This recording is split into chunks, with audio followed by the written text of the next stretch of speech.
गुरु साक्षात् परब्रह्म तस्मै श्री गुरवे नमः। ध्यान मूलम गुरुमूर्ति पूजा मूलम गुरुपदम मंत्र मूलम गुरु वाक्यम भक्ति मूलम गुरु कृपा अखंड मंडलाकारं व्याप्तेन येन सागरं तत्पदं दर्शितं येन तस्मै श्री गुरवे नमः।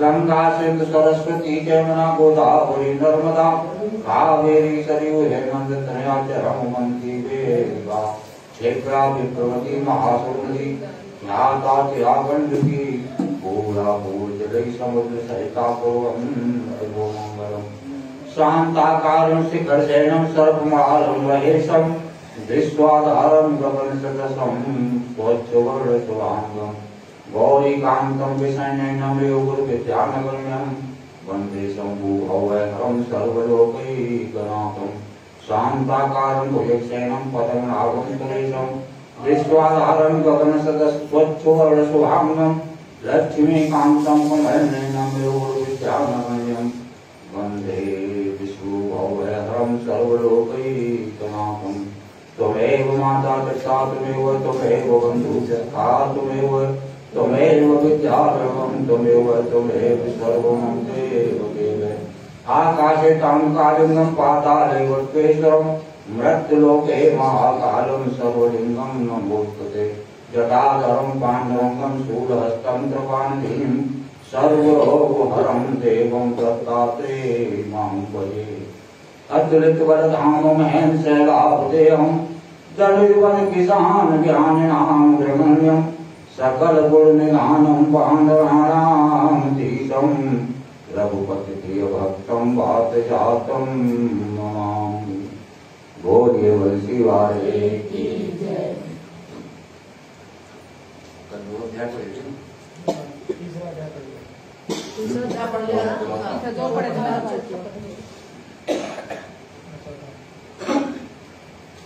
तो नारद जी स्वयं परम ज्ञानी थे। आप ब्रह्मा जी से ये सभी प्रश्न हम संसारी प्राणियों की भलाई के लिए कर रहे हैं। अतः अब उन्होंने ब्रह्मा जी से पूछा कि हे पितामह, अब आप कार्तिक मास में जो दीपदान किया जाता है उसका महत्व सुनाने की कृपा कीजिए। तो नारद जी का यह प्रश्न सुनकर ब्रह्मा जी बोले कि हे पुत्र, दीप चाहे स्वर्ण का हो, चांदी का, तांबे का अथवा मिट्टी का, अपनी सामर्थ्य और श्रद्धा के अनुसार कार्तिक मास में दान अवश्य करना चाहिए। कार्तिक में दीप दान करने से समस्त पापों का नाश हो जाता है। दीपक भगवान की मूर्ति के आगे, तुलसी के समीप, ब्राह्मण के घर या वन में, वृक्ष के नीचे अथवा गौशाला या धर्मशाला के आलय में संध्या को जलाया जाता है। शाम के टाइम जलाया जाता है। दीपक घी का जलाएं अथवा तेल का, परंतु उसे पूरे मास तक जलाएं। ब्राह्मण के घर दीपक जलाने से अग्निष्टोम यज्ञ का फल प्राप्त होता है। जो ऊंचे स्थान अथवा स्तंभ पर दीप जलाते हैं उनके धन की वृद्धि होती है तथा वैकुंठ निवास मिलता है। दीप जलाते समय भगवान से प्रार्थना करें और कहें कि भगवान आपके ही निमित्त दीपक जलाता हूं। तो कार्तिक मास में मथुरा, माघ में प्रयाग और वैशाख में हरिद्वार में स्नान तथा निवास करें तो यह अत्यंत ही उत्तम है। जब सूर्य तुला, मकर अथवा मेष राशि में हो उस समय किए जाने वाले नियम, व्रत, पूजा व दान बहुत उत्तम फल देते हैं। इन महीनों में किए हुए व्रत, दान व शुभ कर्मों से सब पापों का नाश हो जाता है। जिस प्रकार भगवान भास्कर के उदय होने से अंधकार का नाश हो जाता है और वज्र से पर्वत का, गरुड़ के भय से सर्पों का, पवन से मेघ का, ध्यान से दुख का और सिंह के भय से मृगों का नाश हो जाता है, उसी प्रकार के मंत्रालय के दर्शन मात्र से ही सब पापों का खात्मा हो जाता है। तो कार्तिक मास में स्नान व जागरण, दीपदान, तुलसी सेवन, भगवान के मंदिर में मार्जन, झाड़ू लगाना, गाना कथा सुनना सुनाना, कीर्तन करना कराना, ये सब शुभ कार्य हैं जिनके करने से श्रेष्ठ फलों की प्राप्ति होती है। पूर्व जन्मों के पापों को नष्ट करने के लिए भी कुछ न कुछ व्रतदान भोजन पूजन आदि करना अति उत्तम है। ब्रह्मा जी के मुख से पूर्व जन्म के पाप शब्द सुनकर नारद जी ने पूछा कि हे विधाता, पूर्व जन्म के पाप किस प्रकार जाने जा सकते हैं, यह सुनने की इच्छा है, सो आप कृपा करके सुनाइए। तो ब्रह्मा जी बोले कि हे पुत्र, पूर्व जन्म का ब्रह्म हत्या का क्षय रोगी और पर स्त्री गमन करने वाला कोढ़ी बनता है। स्वर चोर के नाखून खराब हो जाते हैं तथा मदिरा पीने वाले के दांत खराब हो जाते हैं। इस प्रकार मनुष्य के पूर्व जन्म के पापों को पहचाना जाता है। इस प्रकार के सभी पाप दान तपस्या प्रकार से निवारण हो जाते हैं। तो ब्रह्मा जी ने आगे कहा कि अब हम कुछ वृतांत बताते हैं। एक समय भोजन करने से तथा 3 दिन सायंकाल और 3 दिन प्रातःकाल भोजन करने को अतिक्रम व्रत कहते हैं। सायंकाल में 12 गिलास और प्रातःकाल में 26 गिलास अथवा 24 गिलास खाने को ही अतिक्रम व्रत कहा गया। 3 दिन खाए और फिर 3 दिन उपवास करे तो यह भी अतिक्रम व्रत होता है। सायंकाल में 1 मास और प्रातः काल में 1 गिलास और 2 दिन बगैर मांगा हुआ तथा 2 दिन तक उपवास करे तो यह अतिक्रच्छार्थ व्रत कहलाता है। 21 दिन तक केवल दुग्ध या पानी पीता रहे तो यह कृच्छ्र व्रत कहलाता है। 12 दिन उपवास करना खुराक व्रत कहलाता है। 4 दिन कुछ नहीं खाना, फिर सत्तू खाना या फिर छाछ पीना। इसके पश्चात ब्राह्मण को दक्षिणा देना सौम्य व्रत कहा गया है। इसी प्रकार 12 दिन तक उपवास करना द्वादश व्रत कहलाता है। तुला पुरुष का दान करना और गौ घृत गोबर दूध दही तथा कुसा का जल पीना और दूसरे दिन उपवास करना यह कृच्छ संतपन व्रत कहलाता है। 3 दिन गौमूत्र और 3 दिन गोबर, फिर 3 दिन दही और 3 दिन दूध और फिर 3 दिन तक घी खाने से भी कृच्छ संतपन व्रत होता है। यह समस्त पापों को नाश करने वाला व्रत है। इसी प्रकार गूढ़ कमल बेल के पत्ते या कुसा का जल प्रतिदिन पीना भी पूर्ण कृच्छ व्रत है। 3 दिन तक उपवास करके ऊपर लिखी वस्तुओं को पिए तो पूर्ण कृच्छ व्रत होता है। पका हुआ दूध, घी और जल 1 दिन पिए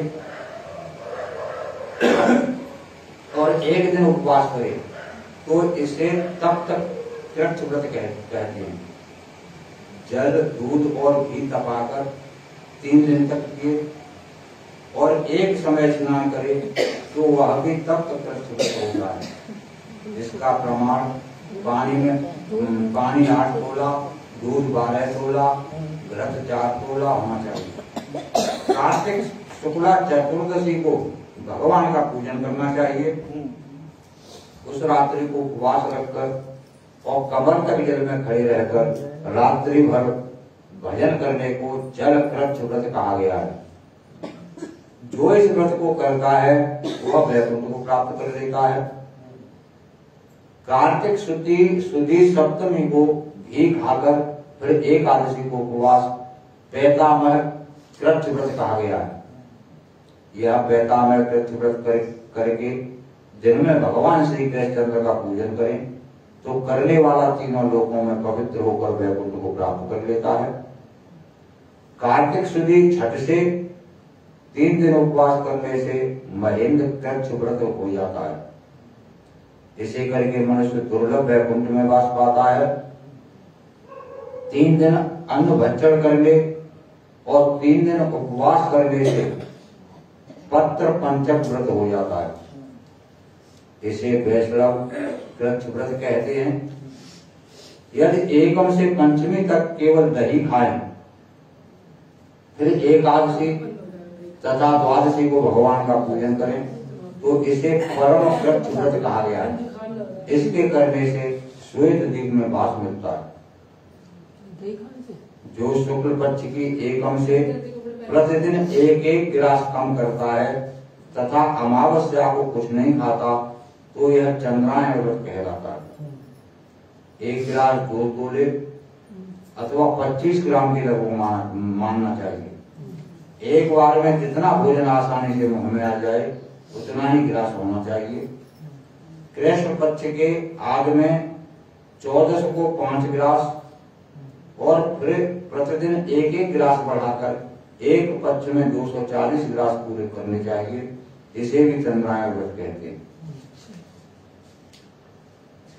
2 सप्ताह गाय के 4 स्तनों का दूध पिए, फिर 7 दिन तक 2 स्तनों का दूध और फिर 6 दिन तक 1 स्तन का दूध पिए, फिर 3 दिन अन्न जल कुछ न लेकर केवल वायु सेवन करने से सोमपान नामक व्रत पूर्ण होता है।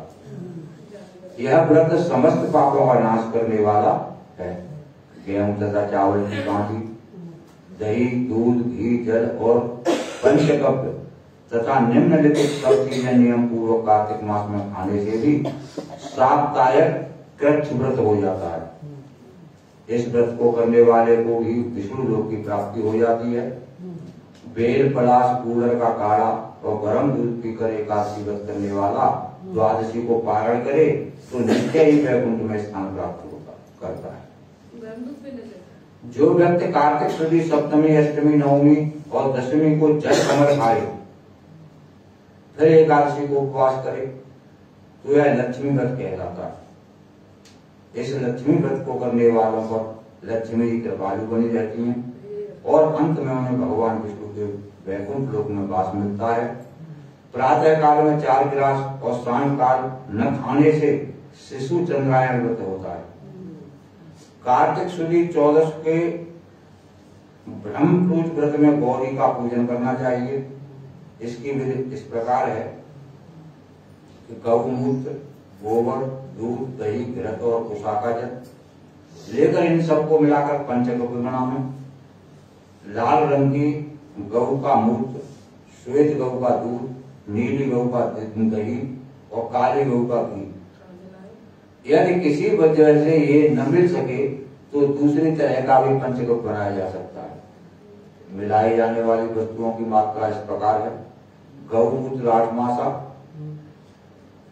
गोबर 19 मासा, दूध 12 मासा, दही 10 मासा, घी 8 मासा और कुशा का जल 4 मासा। गौमूत्र गायत्री मंत्र पढ़कर गंध द्वारा से गोबर, पृथ्व्या से दूध, दधे ग्रावरेयो मंत्र से दही, तेजोमसी पढ़कर घी और देवस्येति मंत्र पढ़कर कुशा का जल मिलाना चाहिए। इसको कुशा के पत्तों में रखकर विधिवत हवन करें। वेद के इन मंत्रों से आहुति देनी चाहिए। इरावती, एदम विष्णु विक्रमे, सरवती, मनस्तो, सवती, इन मंत्रों से आहुति देकर बचा हुआ पंचकव्य पान करना चाहिए।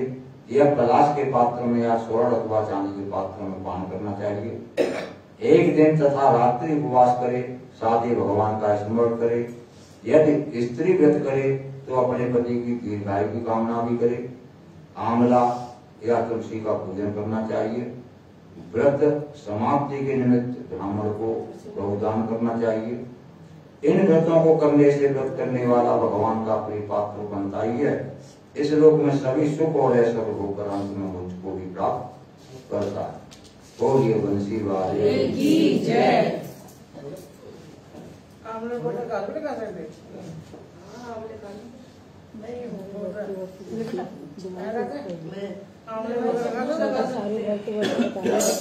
नहीं खा लेते हैं, कहते व्रत में भी दवाई खा लेते हैं। उपवास कर सकते हो, कर सकते हो।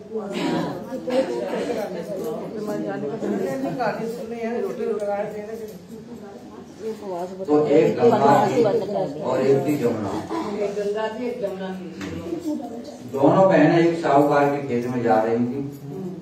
जमुना ने 12 दाने गेहूं के खेत से तोड़ लिए। गंगा बोली बहन यह तो चोरी हो गई, तुझे तो पाप लग जाएगा। जमुना बोली अब कैसे उतरेगा। गंगा बोली 12 वर्ष साहूकार की नौकरी करने से उतरेगा। जमुना साहूकार की यहाँ गई, बोली मुझे नौकर रख लो, 4 काम छोड़कर मैं तुम्हारे सारे काम करूंगी। एक तो झूठे बर्तन नहीं धोऊं और झाड़ू नहीं लगाऊं, सेज नहीं बिछाऊं और दिया नहीं जलाऊं। साहूकार ने उसे नौकर रख लिया। 12 वर्ष बाद कुंभ का मेला आया। साहूकार ने मेले में जाने लगे तो जमुना ने एक सोने का टका दिया और बोली कि वहां मेरी बहन गंगा है, उसको यह टका दे देना, कह देना कि बहन जमुना ने भेजा है। तो वह हाथ पसार कर गोरी गोरी बहियों में हरी हरी चूड़ियां पहन कर लेंगे। वह लोग वहां जाकर सोने का टका देने लगे तो गंगा ने हरी हरी चूड़ियां गोरी गोरी बहियां हाथ पसार कर टका लिया और बोली कि मेरी बहन जमुना से कह देना कि अब तेरे 12 वर्ष पूरे हो गए, अब आ जाएगी। साहूकार ने घर आए, जमुना से बोले कि तेरी बहन बोली कि तेरे 12 वर्ष पूरे हो गए हैं, तू आ जा। यह सुनते ही जमुना सहस्त्र धारा होकर बहने लगी। साहूकार ने को जब यह पता लगा कि जमुना माता हमारे सारे काम करती थी तो मुंह माथे पड़ गई, माथे हो गई। सोचने लगे कि हमारा पाप कैसे उतरेगा। उधर जमुना गंगा के पास गई तो गंगा ने पूछा तू साहूकार ने को धीरज बनाकर आई है या नहीं। जमुना बोली कि मैंने तो कुछ भी नहीं कहा। गंगा बोली उनका धीरज बनाकर आना आप नहीं तो उनको संतोष कैसे होगा। जमुना दोनों के सपने में आई, बोली कि तुम उदास क्यों हो। वे बोले कि हमने तुम्हारे से ऊंचा नीचा सब काम कराया, अब हमारा पाप कैसे उतरेगा। जमुना बोली कि तुम्हारे कोई पाप नहीं लगा, मैं तो अपना पाप उतारने आई थी। तुम्हारे खेत में से 12 दाने गेहूं के तोड़ लिए, इसलिए मुझे दोष लग गया। तुम्हारे यहाँ 12 वर्ष काम करने से उतरा है, तुम उठो, तुम्हारे कोई दोष नहीं लगा। तुम्हारी खूब धन लक्ष्मी हो जाएगी और तुम्हारी मुक्ति हो जाएगी। हे जमुना माता, जैसे मुक्ति साहूकार नहीं होती वैसे सबको देना, हमें भी हमारे सारे परिवार को देना। बहुत जमुना मैया। इसमें चौथा काम कौन सा था? चौथा काम कौन सा था? दिया वाला। बोले ना दिया वाला काम नहीं करूंगी। दिया वाला मतलब दिया भी जलाएंगे।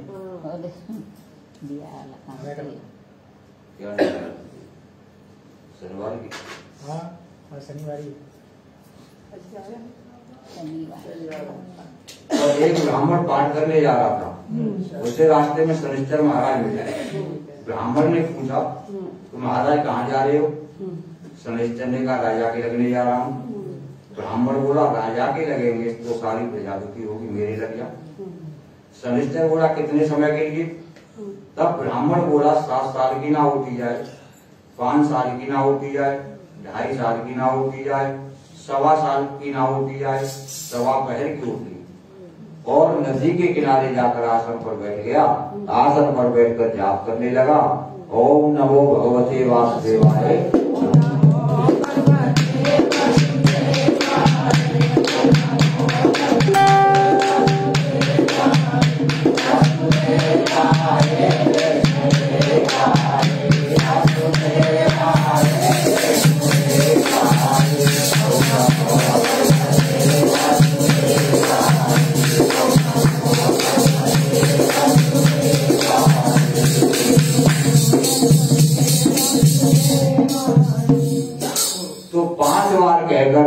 माला फिरने लगा। नदी में 2 मतीरे भरे जा रहे थे। उसने उन्हें निकाल कर घोड़े के नीचे रख लिए। वह मतीरे राजा के लड़कों के सिर बन गए। एक आदमी ने देखा कि राजा के लड़कों के सिर कटे रखे हैं। ब्राह्मण ने उस आदमी से कहा किसी से मत कहिए, ना करे की दशा लग रही है। उसने एक से कहा एक ने दूसरे से कहा, दूसरे ने तीसरे से कहा। ऐसा करते करते यह बात पूरे नगर में फैल गई। यह सुनकर राजा ने आदेश दिया कि ब्राह्मण को सूली पर चढ़ा दो। सोने की सूली गड़वाई, वो भी टूट गई। चांदी की गड़वाई, वो भी टूट गई। तांबे की गड़वाई, वो भी टूट गई। लोहे की गड़वाई, वो भी टूट गई। जो भी गड़वाते वही टूट जाती। इतनी देर में सवा पहर पूरा हो गया। राजा के लड़के खेलते खेलते आ गए। रानी ने राजा से कहा कि अब तक तो ब्राह्मण को सूली पर चढ़ा दिया होगा, अब हमारा पाप कैसे उतरेगा। राजा बोलो चल चल कर देखते हैं। जाकर देखा तो ब्राह्मण जाप कर रहा था। उन्होंने ब्राह्मण से कहा, क्या आप ज्ञान विज्ञान जानते थे। ब्राह्मण ने कहा, नहीं मैं कुछ नहीं जानता, मैं तो पाठ कर रहा था। रास्ते में शनिश्चर महाराज मिले, मैंने उनसे पूछा कहाँ जा रहे हो। उन्होंने कहा राजा को लगने जा रहा हूँ। मैंने कहा राजा के लगेगा, सारी प्रजा दुखी होगी, मुझे लगेगा। शनिश्चर बोला कि 7 साल की ना होती जाए, 5 साल की ना होती जाए, 2.5 साल की ना होती जाए, 1.25 साल की ना होती जाए तो सवा पहर की उठ गई।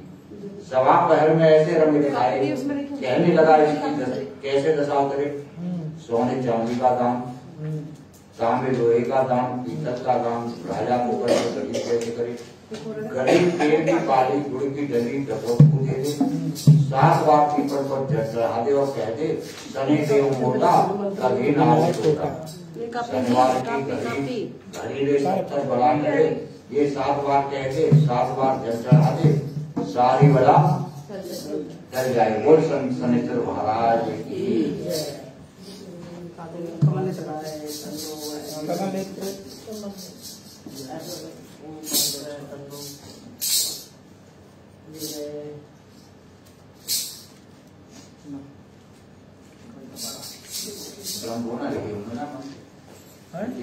तुमने नहीं लिखा है? तुमने तो नहीं लिखा। मैं टाइम लिखता हूँ, एक बात ले जाना।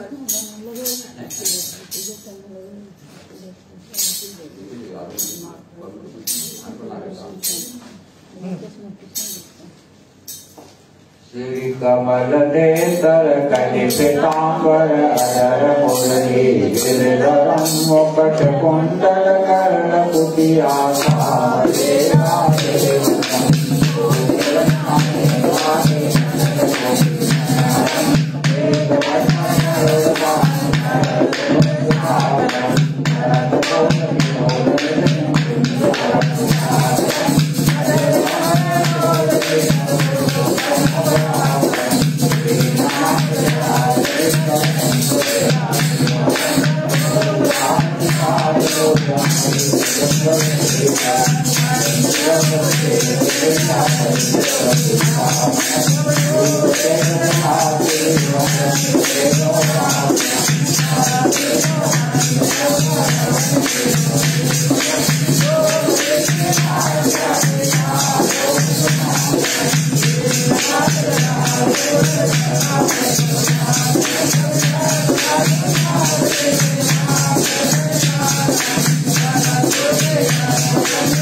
ओम भास्कराय विद्महे महातेजाय धीमहि तन्नो सूर्याय प्रचोदयात्।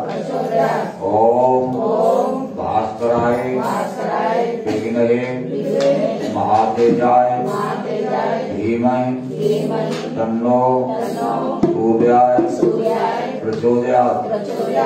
ओम त्रिपुराय विघ्नये तुलसापत्राय धीमहि तन्नो तुलसी प्रचोदयात्। ओम त्रिपुराय विघ्नये तुलसापत्राय धीमहि तन्नो तुलसी प्रचोदयात्। ओम पूर्णदा पूर्णमिदं पूर्णपूर्णां पूर्णमेवावशिष्यते। बोलिए तुलसा माता की जय।